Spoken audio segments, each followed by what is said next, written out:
Rebecca, would you tell me a little bit about your past as a child?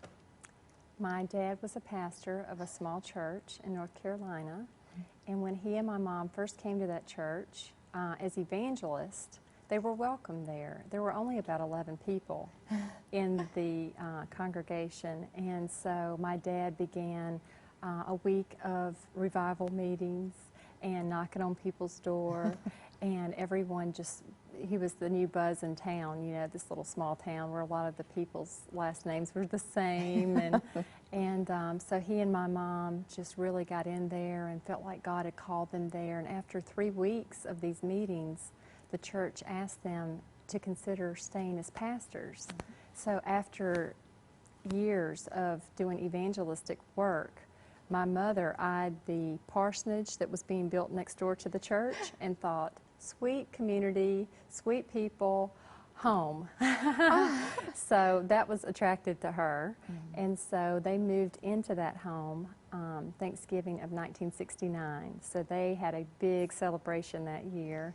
And by that time, my mom was pregnant with me. And the church grew from 11 people to over 100 in less than a year. Oh, my. So major church growth. And everyone, like I said, was so excited, except for one man in that community. He was a county commissioner, and he was also a loan shark to the farmers in that community. When they couldn't get a loan from the bank, they would go and borrow from him. And so he was kind of like the godfather of the community. He had a lot of control, and he went to church every Sunday and sat on pew number 7. And at first he welcomed my dad in just like everyone else did, but after a while he realized that this 30-something-year-old pastor was not going to be controlled by this 60-something-year-old county commissioner, had grown up there his whole life, man. So he began harassing my dad during church services. And So that was based on an issue of control in the church? Yes. My goodness. And it didn't help that my dad removed his wife from a few positions in the church, self-appointed positions like the clerk and Sunday school teacher. She was teaching Old Testament law. My dad came in with New Testament grace. And so that ruffled some feathers with this man because, like I said, he was in control, and then his wife was in 2 or 3 positions in this little small rural country church. And so my dad wanted to straighten some things out and said, we're going to have an elder board, and you have to be a member of the church to vote on church business. And this man was not a member of the church. And so it opened his heart, somehow this control and jealousy, his heart opened to seeds of bitterness and anger towards my dad. And that's when the harassment began. After we were there about 1.5 years, he realized that my mom and dad were not going to leave. And so, like I said, he would come to church, and he was more faithful than some of the faithful. Every Sunday he was there on the 7th pew, and he would, you know, check his watch and clear his throat or get up during the sermon and go out and slam the door. And my mother was such a strong woman. I mean, everyone loved her. And when he would get up and slam that door, she would say, well, amen. And she would just, everybody would kind of laugh. She brought a little comic relief to it. She was not going to let him get under her skin. And so the harassment grew from harassment during the church services to threatening letters.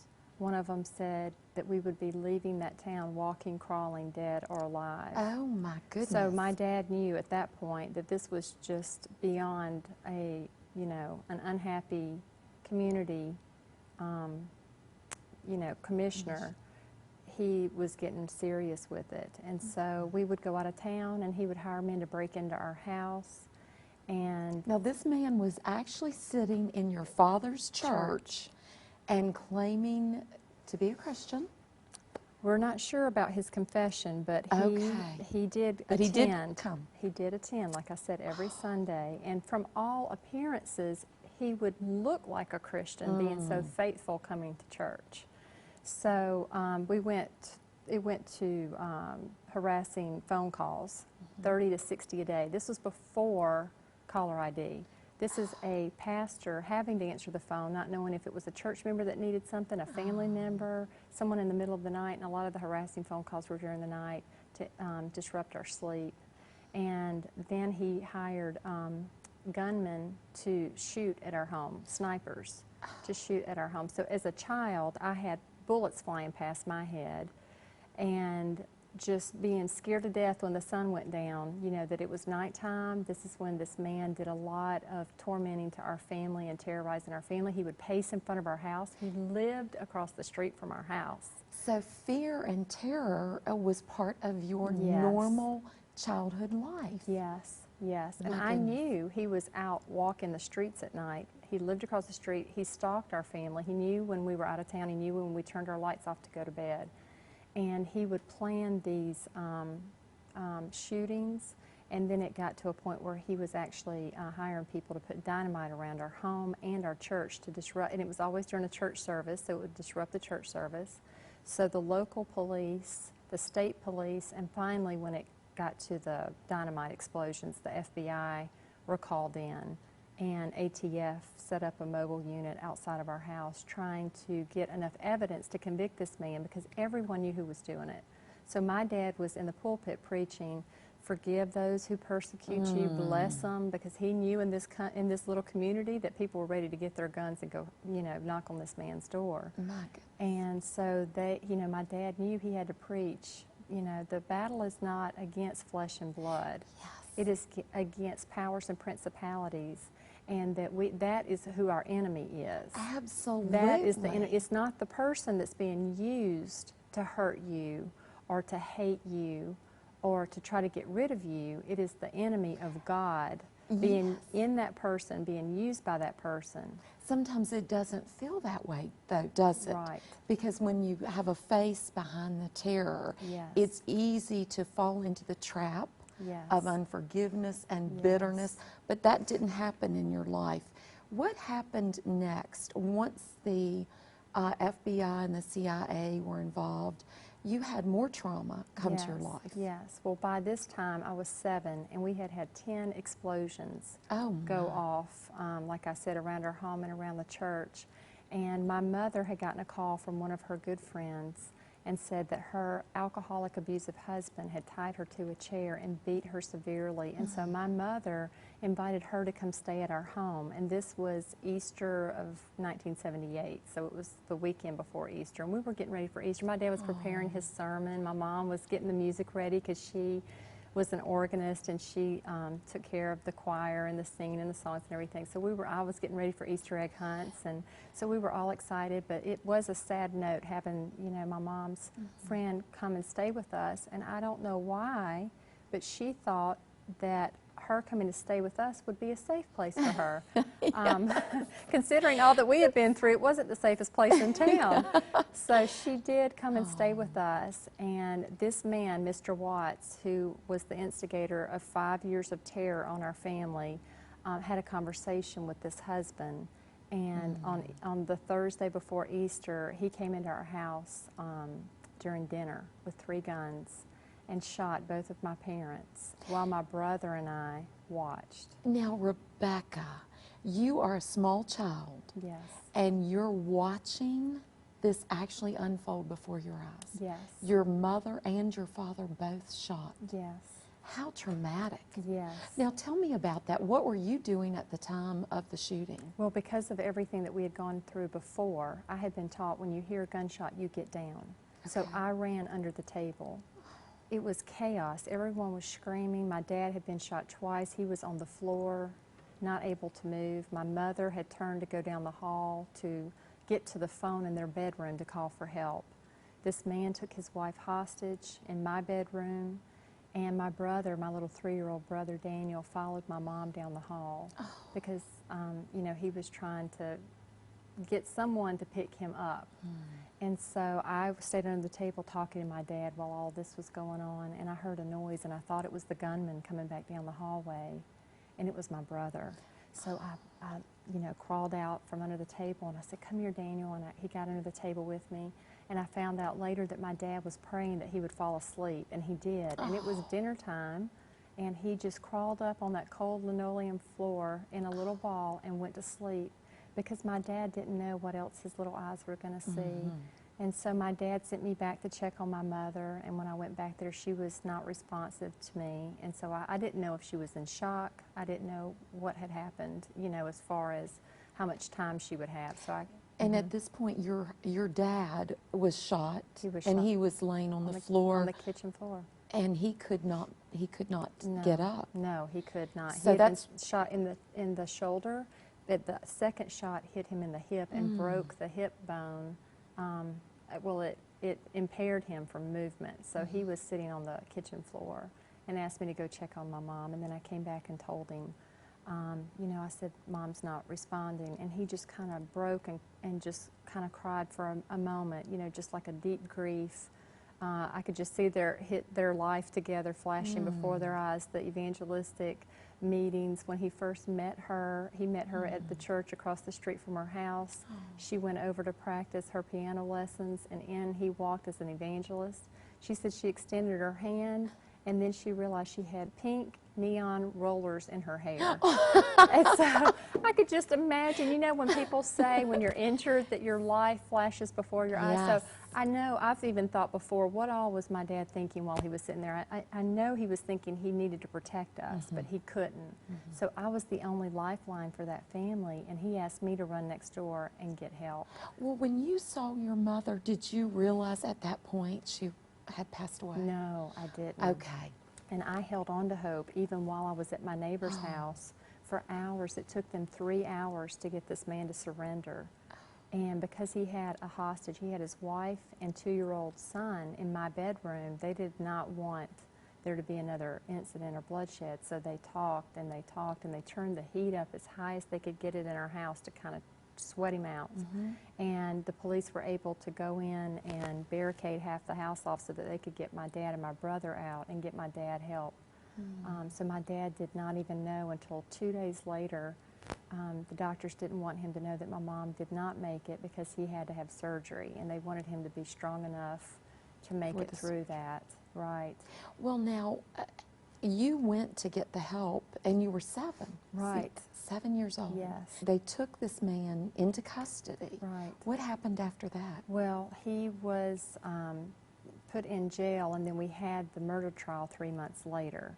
And so he was sentenced to life in prison, and we moved to Mobile, Alabama with my dad's family so that they could take care of him while he was recovering and take care of me and my brother. So, you know, I've said before, when Mom died, I said goodbye to her, but I said goodbye to my childhood too, because it was grow-up time now. It was like I have a dad who's on crutches, he's on tranquilizers.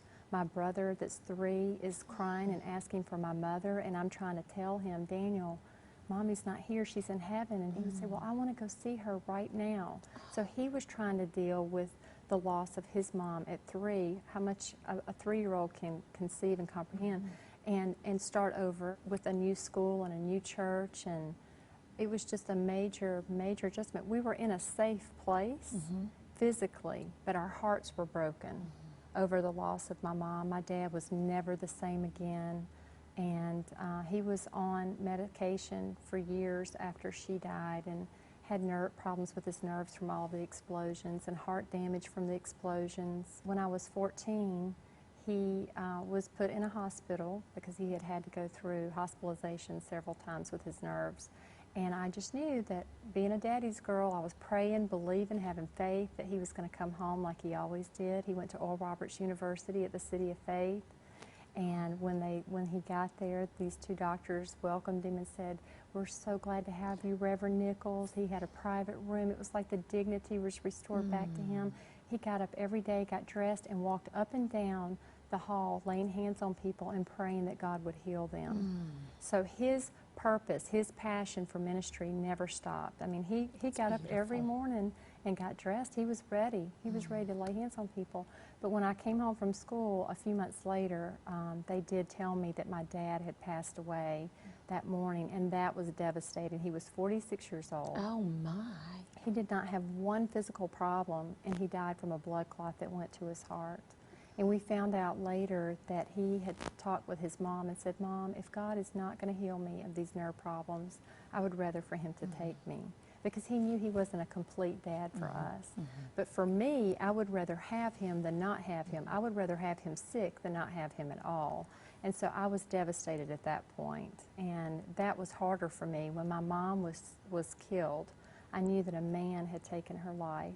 But when my dad died, I felt like God took him. And so I had a little problem with the Lord at that point, That's- knowing that I was a preacher's kid and I loved God and was taught, but I had a problem. So what with did that. you do with that, Rebecca? How did you deal with that issue? Because you really, in your heart, started to possibly blame God for taking Yes, him. I did. I did. When we moved to Mobile, my dad's sister, Dorothy, was living with her parents. So we all lived in that home together. And she had taken counseling classes. The Lord had prepared her. She was not married, did not have any children. And the Lord had prepared her to counsel us. And when we would miss our parents, she would get out photo albums and talk about how much they loved us. And she said, I have never seen any two parents love their children as much as they loved you. And Becky, you have to forgive.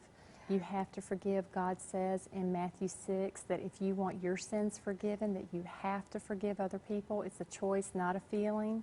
And so she had already planted those seeds of forgiveness in me. So I know if you forgive people, that you have to forgive God. Not that he needs forgiveness, but it is a, let's tear down the barriers between me and God and let me talk to him. And so I started journaling and writing, Dear Jesus, today I miss Daddy so bad I can't hardly breathe. I mean, the depression that came in on me after losing him was almost unbearable at times. And I would have to get dressed for school and smile, and no one knew how much it took for me just to go through a regular day and act like my heart was not torn into pieces so that I could have somewhat of a normal life, because it was so far from normal. Did the journaling help you deal with releasing the blame that you placed on God? Yes, because at some point I realized I needed God more than I needed to blame him. Yes.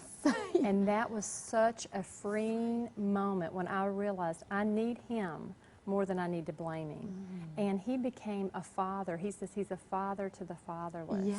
And I got a hold of that as a teenager. And my Aunt Dorothy ended up adopting us. So then we didn't feel like, you know, we didn't have a parent anymore, like we were orphans. It's like my Aunt Dot is my adopted mom. And God had, just like I said, prepared her to pour into our lives. And she tried to give us everything that our parents, that she thought our parents would want us to have.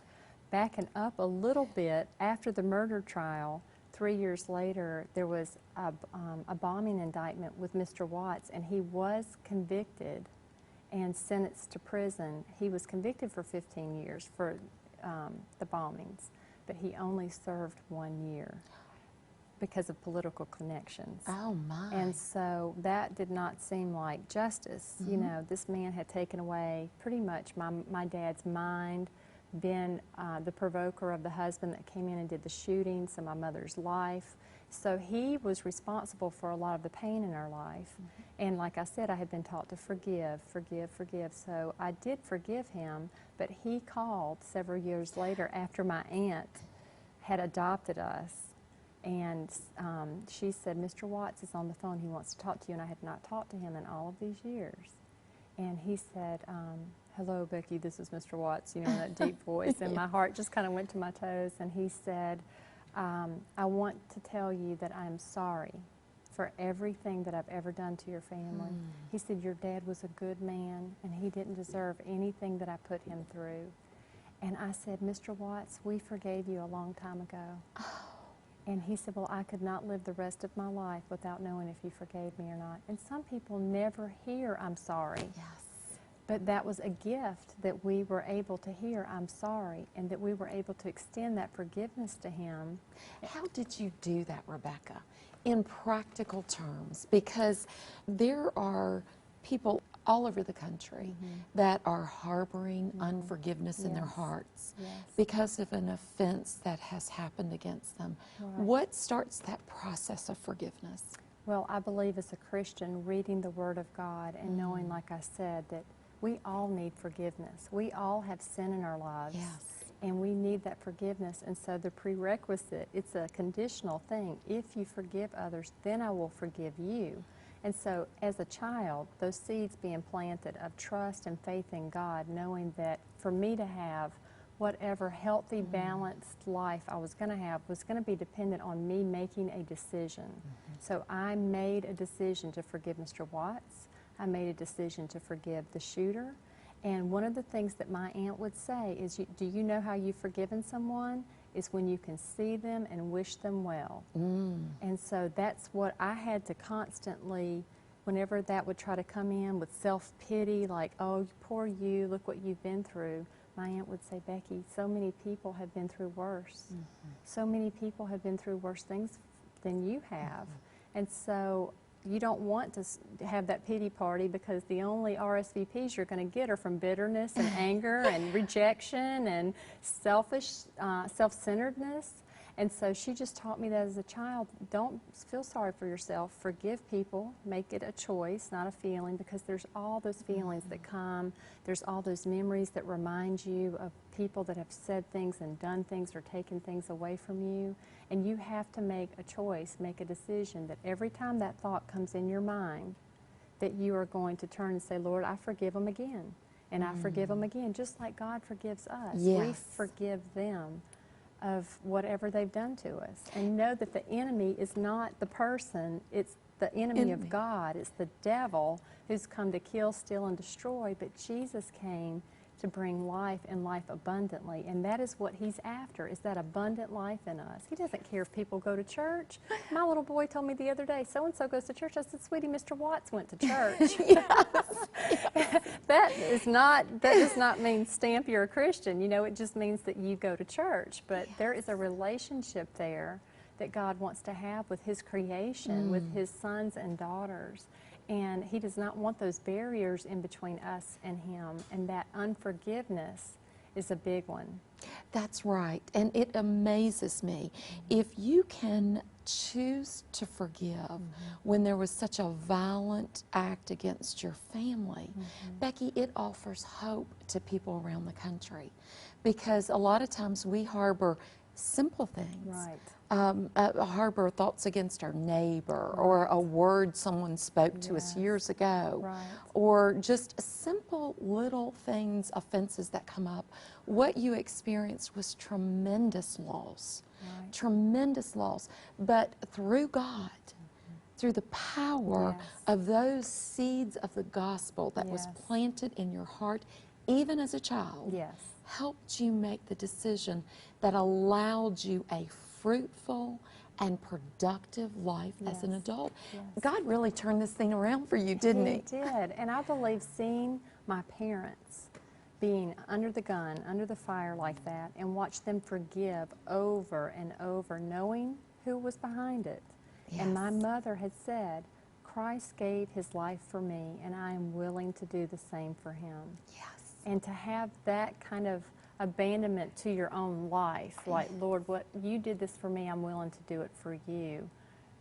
It was just an amazing testimony to me as a child and even as an adult, that she was willing to lay down her life for her friend and for that community. And I love your title, The Devil in Pew 7. Number 7. Number 7. Yes. I love that because you really make it very clear, even from the title, who the enemy actually is. That's right. That's right. We get a little confused sometimes whenever a person is being used by the enemy, and they're saying, we hear them saying the things out of their mouth or doing the things with their hands. And so it's easy to put the blame and the focus on that person that's hurting you. And when you can turn and say, God, I'm going to be obedient to your word. By your power in me, I'm going to choose to forgive them. I'm going to receive the grace, which I told you I just got a hold of grace these last few years, the power to do something that you can't do in your own ability. So in my own ability, I couldn't forgive. I had to lean on God. I had to lean on the teachings. I had to lean on my family. Thank God I had a strong Christian family that nurtured us and loved us through all of those years of just loss and sadness, and just knowing that God is waiting for us on the other side of the pain. If you can hold his hand through the pain, the blessings are there, the provision, the joy, so that you can share your life with other people and let them know, like you were saying, there's hope. There's hope beyond that pain. Rebecca, what does forgiveness actually mean to you? Well, during this process of forgiving and forgiving and forgiving over and over again so that I can be free, Forgiveness is the language of heaven. Like I said, Jesus came and died to give us everything that He had for us to live eternally with Him, His creation with the Creator.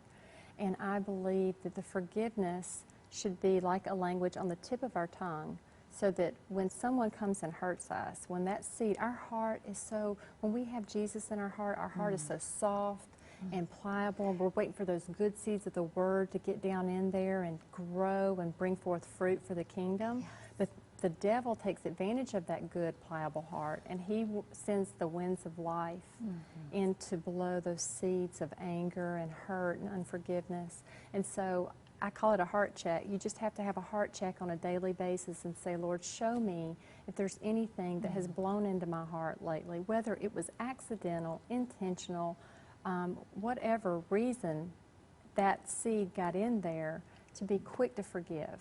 Quick. As soon as it comes, as soon as God puts it on your mind or your heart, that person hurt you, forgive them and pray for them and bless them. Yes. Now, Rebecca, that's so important, because it's hard to harbor bitterness when you're praying for someone. Yes. Isn't that a key to forgiveness? Yes, that is powerful. Yes, it is. And it is a choice. Yes.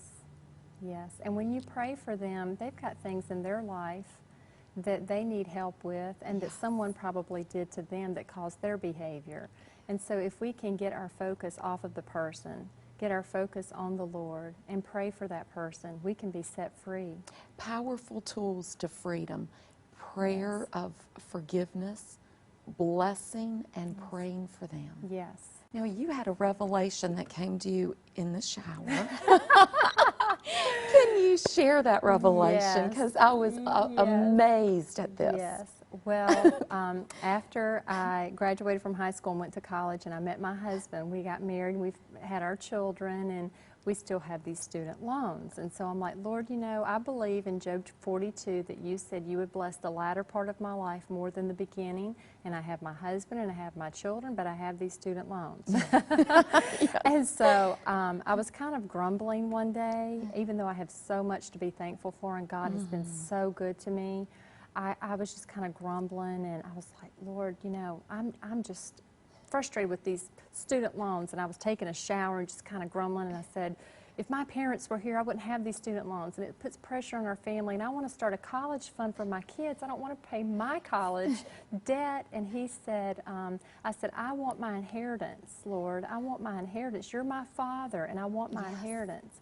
And he said clearly to me, not in an audible voice, but a very specific heart-spoken voice, your testimony is your inheritance.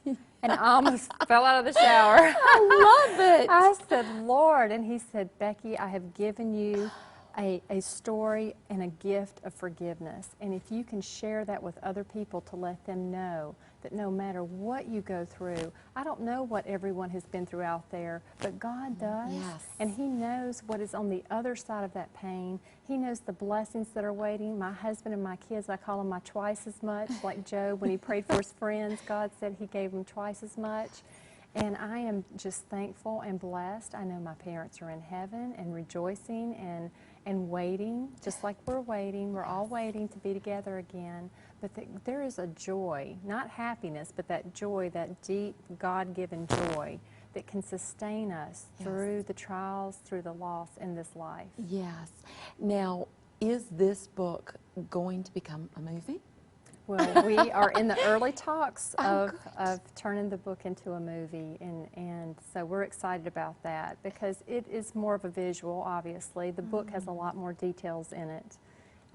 You know, when you watch a movie, a lot of times you go back and say they didn't put everything in there that was, well, they can't. Yes. But we are excited because we want the story of forgiveness to be spread from one end of the earth to the other and let people know that there's hope, and that you can forgive, that you can lead an abundant life, that Jesus came and gave everything He had for us to live an abundant life. Well, you sure have a powerful story to share, and I pray that the movie's next. Oh, thank you. Thank you for coming. Thank you, Robin.